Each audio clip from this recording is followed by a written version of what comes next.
Hello everyone, welcome back to Joyshree's world. তোমরা সবাই কেমন আছো? আশা করছি তোমরা সকলে খুব ভালো আছো। আর তোমরা সকলেই জানো এটা তো শ্রাবণ মাস, আর আজ হলো শ্রাবণ মাসের প্রথম সোমবার। আর তোমরা অনেকেই হয়তো আমার মতো শ্রাবণ মাসে ভোলে বাবার মাথায় জল ঢালো। তো আজ হলো প্রথম সোমবার, মা আর আমি রেডি হয়ে বেরিয়ে পড়েছি ভোলেনাথের মাথায় জল ঢালার জন্য। আর আমাদের পাড়াতেই একটা শিব মন্দির আছে, সেখানেই যাব মহাদেবের মাথায় জল ঢালতে।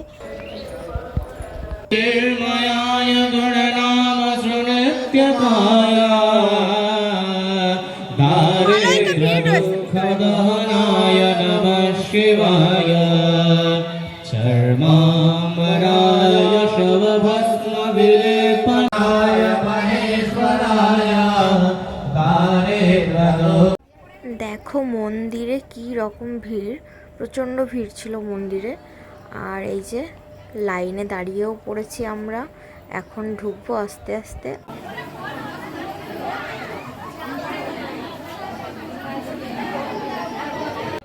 এই শিব মন্দিরটা আমাদের পাড়ায় একদম নতুন হয়েছে, আর একটা বাড়ির ওপরেই তারা এই রকম একটা সুন্দর মন্দির প্রতিষ্ঠা করেছে আর মহাদেবের প্রতিষ্ঠা করেছে। তো খুবই ভালো লাগে, এখানে অনেক দূর দূরান্ত থেকে সবাই আসে পুজো দিতে। আর এখানে শিব পুজোর সময় তো শিব পুজো হয়ই, তাছাড়া এই শ্রাবণ মাসে প্রতিটা সোমবারেই খুব সুন্দরভাবে এখানে পুজো হয়। আর যেহেতু বাড়ির পাশে এই রকম একটা মন্দির হওয়ায় আমাদের অনেকটাই সুবিধা হয়েছে, অনেক দূরে যেতে হয় না। যারা এই মন্দিরটা বানিয়েছে তারা কিন্তু এখানে শুধুমাত্র যে পুজোই করে তা কিন্তু নয়, পুজোর পর হাজার হাজার ভক্তদের জন্য প্রসাদের আয়োজনও করা হয়। আর এখানে কিন্তু আমি একদম রেডি মহাদেবের মাথায় জল ঢালার জন্য।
शुभाय खड्गभवन् चण्डिके त्वां नतावयम्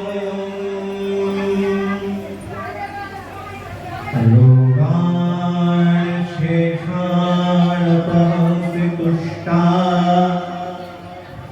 सुखान् सकलान् अविष्टान्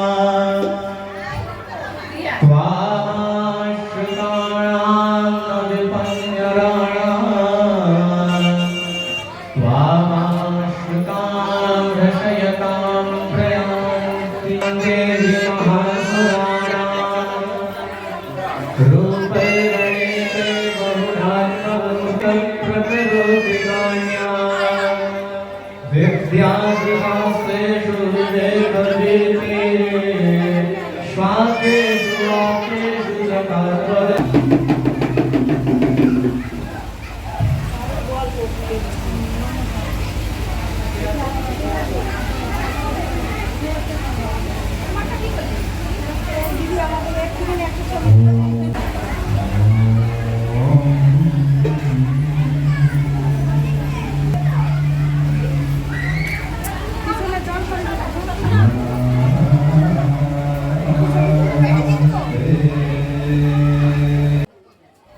দেখতেই পেলে কি সুন্দরভাবে সবাই এখানে পুজো করে। আমি আর মাও ভোলেনাথের মাথায় জল ঢাললাম।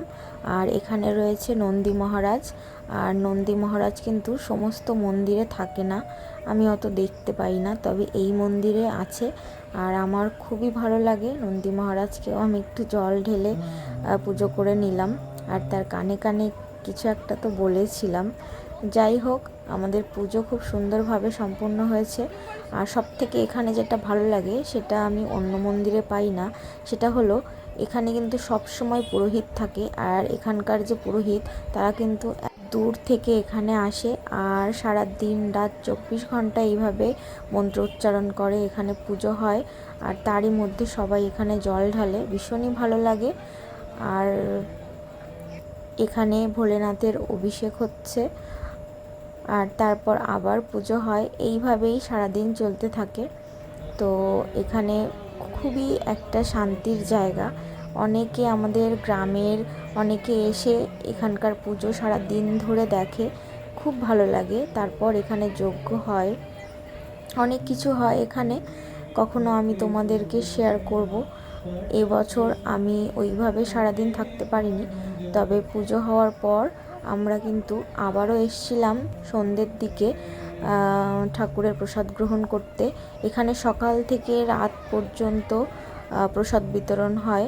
সকালেও হাজার হাজার মানুষ এখানে খায়, তারপর শুরু হয় আবার দুপুর থেকে খাওয়া দাওয়া, তো সেটা রাত পর্যন্ত চলে। তো আমরা চলে এসেছিলাম পুজো করার পর বাড়িতে চলে গিয়ে একটু রেস্ট নিয়ে তারপর আবার চলে এসেছিলাম সন্ধেবেলা বাবা মা সবাইকে নিয়ে এখানে প্রসাদ গ্রহণ করতে। এখানে খুব সুন্দর প্রসাদের আয়োজন করা হয় আর অনেক অনেক মানুষ কিন্তু এখানে আসে পুজোর প্রসাদ গ্রহণ করতে, যেটা অন্য অন্য মন্দিরে কিন্তু হয় না, সেটা একমাত্র আমাদের এই গ্রামের এই মন্দিরটাতেই হয়। যাই হোক, যারা এই মন্দিরটা প্রতিষ্ঠা করেছে সে বাড়ির লোকজনগুলো মানে এতটাই ভালো, তোমাদের কি বলবো। আর আমি এই রকম ভক্তি শ্রদ্ধা, ভগবানের প্রতি এতটা বিশ্বাস, এতটা নিজেকে সমর্পণ করে দেওয়া মানুষ আমি খুব কমই দেখেছি। আমি এমন অনেক মানুষকেই দেখেছি যারা বাড়িতে মন্দির প্রতিষ্ঠা করার পর, একটা ভগবানকে প্রতিষ্ঠা করার পর তারপর তার ঠিকমতো পুজো করে না, ঠিকমতো যত্ন করে না।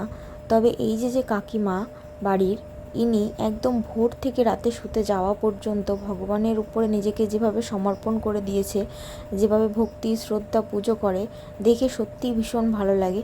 যাই হোক, এই কাকু কাকিমার অনেক ভালো হোক, আর এনার জন্য আমাদের গ্রামের মানুষেরও অনেক ভালো হচ্ছে। আমরা সবাই এত খুব সুন্দরভাবে পুজো করতে পারছি।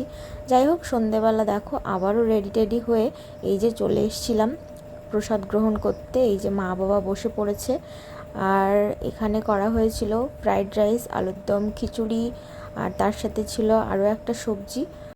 তো যাই হোক, ভগবানের প্রসাদ সবসময় খুবই সুন্দর হয় খেতে, আর ভোগের এই খিচুড়িটা বিশেষ করে আমার ভীষণই ভালো লাগে।